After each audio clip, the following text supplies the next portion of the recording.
I want to talk about life. But before that, I want to talk about the people who look like something else, but they eventually used to be someone else. कड़वी कड़वी बातें मीठी मीठी जुबां से बोल जाती हूँ. कड़वी कड़वी बातें मीठी मीठी जुबां से बोल जाती हूँ. कुछ लोग कहते हैं बहुत मासूम दिखती हूँ. कुछ लोग कहते हैं बहुत मासूम दिखती हूँ. कैसे कहूँ कितना सच है कि मासूम अब सिर्फ दिखती हूँ. कुछ लोग दिखते बहुत नाजुक हैं. कुछ लोग दिखते बहुत नाजुक हैं, लेकिन दिल के होते पत्थर हैं. इतने टुकड़े हुए होते हैं दिल के, इतने टुकड़े हुए होते हैं दिल के कि उनकी जो मासूमियत है वो शख्सियत से बहुत दूर निकल जाती है.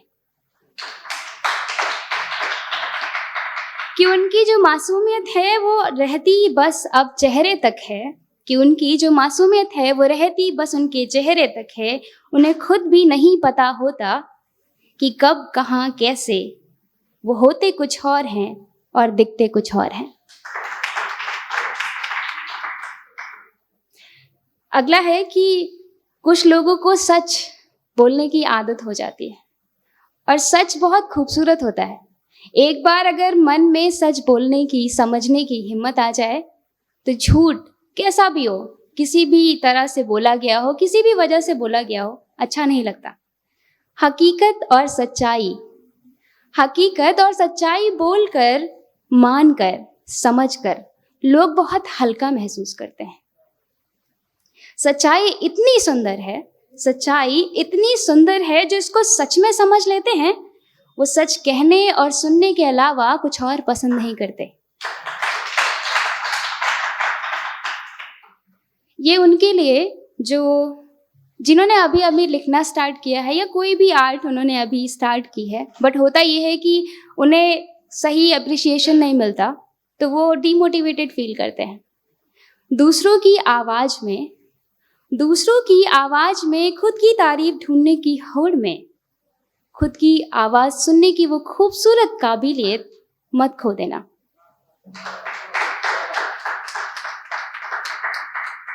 एक ये उनके लिए जिन्होंने अपनी दुनिया इमेजिनेशन में बना के रखी है, किसी के साथ जो उन्हें अच्छा लगता है. दूर कहीं दूसरी दुनिया में मैंने हमको साथ में देखा है. दूर किसी दूसरी दुनिया में मैंने हमको साथ में देखा है. हो सकता है ये वहम हो मेरा, पर ये वहम ही सही. बात ये है कि ये हकीकत से ज्यादा सच्चा है. मेरे अंदर ये हकीकत से भी ज्यादा जिंदा है. हाथ अपना देखकर आज भी बहुत खुश होती हूँ मैं, क्योंकि अभी भी इनमें मौजूद तुम्हारे नाम की रेखा है. एक होता है ना कि लोग हमें जज करते हैं हमारी पर्सनालिटी की वजह से. किसी को पसंद नहीं होता कि हम सीधे मुंह जवाब देते हैं, किसी को पसंद नहीं होता कि हम हमेशा चुप रहते हैं. लोगों को जज करना हमेशा ही है. तो करके कुछ भी देख लो. आप कुछ कर नहीं सकते अपनी शख्सियत का सिवाय समझने और अपनाने के. करके कुछ भी देख लो.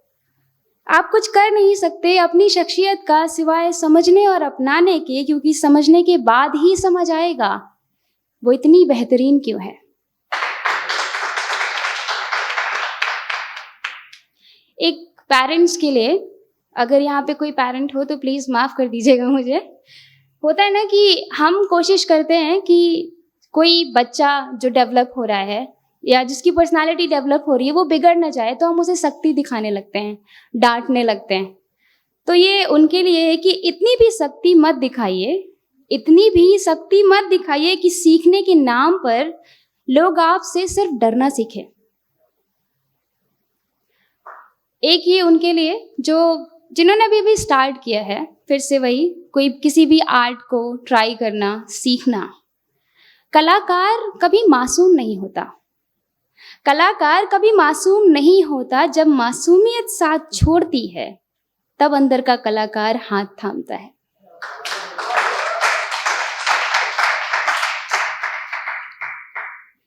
एक ये उनके लिए कि एक उम्र होती है जब हमें हर किसी की बात खराब लगती है।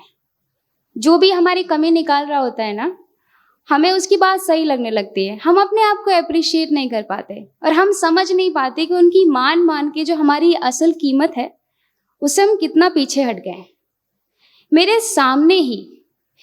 सामने ही जान लेते रहे मेरी, इतनी बेहोश थी मैं कि मरने वालों की शक्ल तक याद नहीं मुझे।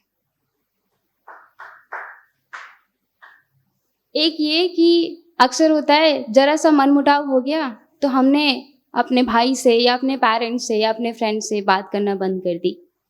तो ऐसा नहीं करना चाहिए, क्योंकि जो मनमुटाव है वो अगर आप अपने अंदर रखोगे तो आपको कोई अंदाजा नहीं कि वो कब क्या बन के निकल आएगा।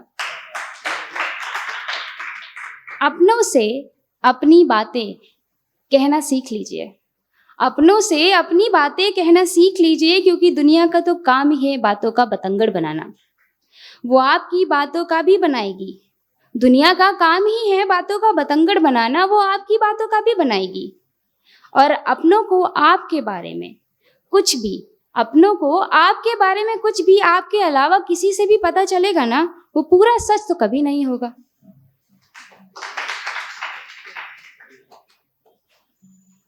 किसी कलाकार को जानना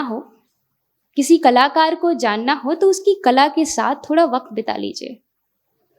किसी कहानीकार को समझना हो तो उसकी कहानी को मन लगा कर सुन लीजिए। आपको उसके बारे में वो भी पता चल जाएगा जो उसे खुद नहीं पता।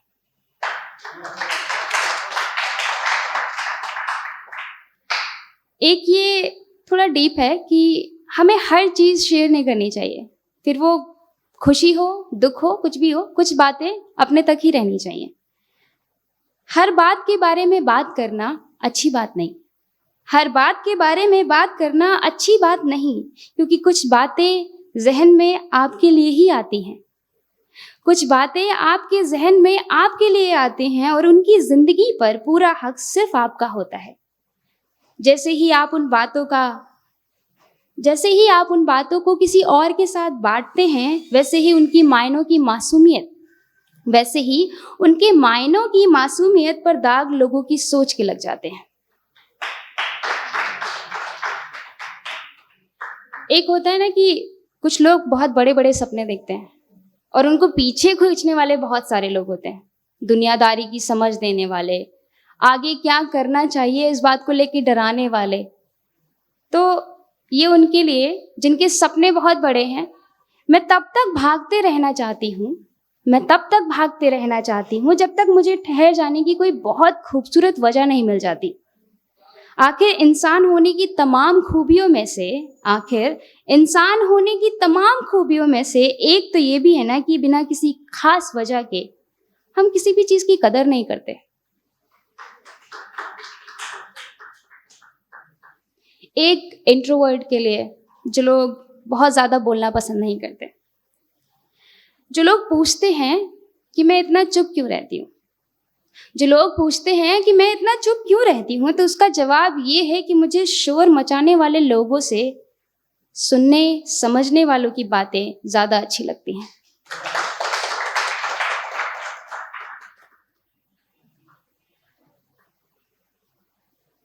एक थोड़ा सा लंबा पीस है, पेशेंस रखिए सुनिएगा, क्योंकि ये सब जितने भी राइटर हैं उन सबको डेडिकेटेड है और मुझे पूरा यकीन है कि आप हर एक लाइन से अपने आप को जोड़ पाएंगे।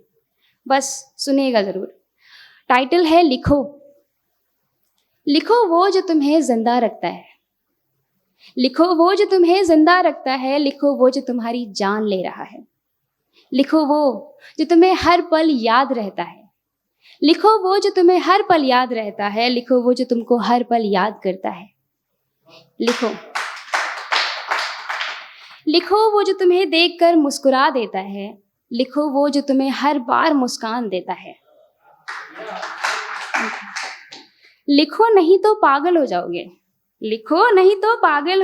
क्योंकि जो कुछ भी है दिल में दिमाग में वो सब तो तुम बोल नहीं पाओगे। और रही बात अच्छा नहीं लिख पाने की, तो वो वैसे भी लिखते लिखते सुधर ही जाओगे। लिखो क्योंकि जिंदा रहना है, लिखो क्योंकि जिंदा रहना है, क्योंकि जब तक तुम्हारा वक्त नहीं आता ना, तब तक तुम तो मर भी नहीं पाओगे।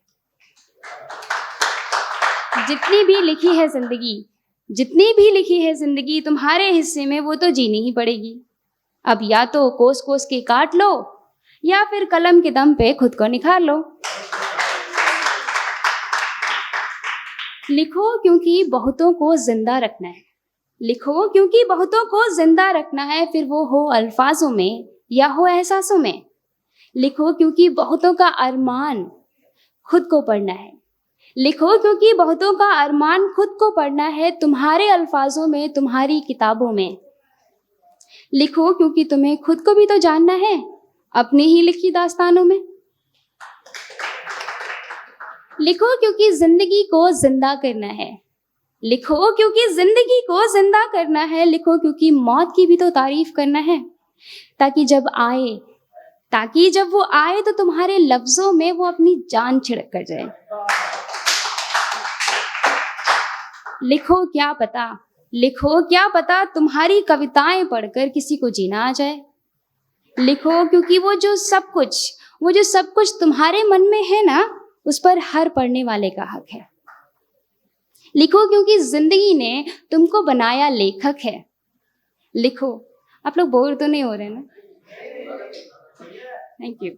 लिखो क्योंकि उस कलमकार को तुम खुद में कभी दबा नहीं पाओगे। लिखो, नहीं तो दिमाग की उन सारी आवाजों के बीच तुम खुद दब जाओगे। सुकून में लिखो, जुनून में लिखो, वो सब लिखो जो तुम कह नहीं पाए।